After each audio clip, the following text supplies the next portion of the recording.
আমন মৌসুমে সরকারের সঙ্গে চুক্তি না করায় দিনাজপুরের ৩১৬টি চাল কলের লাইসেন্স বাতিল করেছে খাদ্য বিভাগ।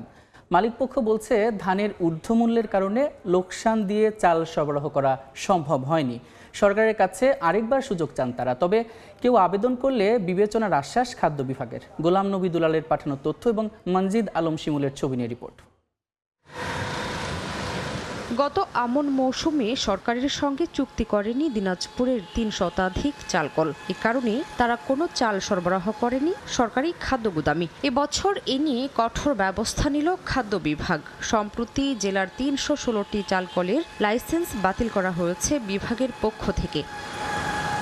মালিকপক্ষ বলছেন, ধানের ঊর্ধ্বমূল্যের কারণে লোকসান দিয়ে চাল সরবরাহ করা সম্ভব হয়নি তাদের পক্ষে। তবে ব্যবসা চালিয়ে যাওয়ার জন্য সরকারের কাছ থেকে আরেকবার সুযোগ চান তারা। নিবন্ধন বাতিল না করা হয়, পুনরায় একটা আমাদেরকে সুযোগ দেওয়া হয়।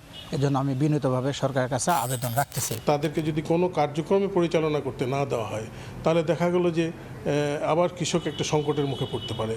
এখনও কঠোর অবস্থানে খাদ্য বিভাগ, তবে কেউ আবেদন করলে বিবেচনার আশ্বাস সংশ্লিষ্ট কর্মকর্তার। লাইসেন্স বাতিল করার পরেও যদি কেউ এই ধান চাল মজুত করে বা উৎপাদন কার্যক্রমে নিয়োজিত থাকে, তাহলে আমরা আইন অনুযায়ী তাদের বিরুদ্ধে ব্যবস্থা গ্রহণ করব। খাদ্য বিভাগের তথ্য মতে দিনাজপুরের লাইসেন্স বাতিল হওয়া ৩১৬টি চালকলের মধ্যে ২৯৬টি সিদ্ধ ও ২০টি আতপ চালকল রয়েছে।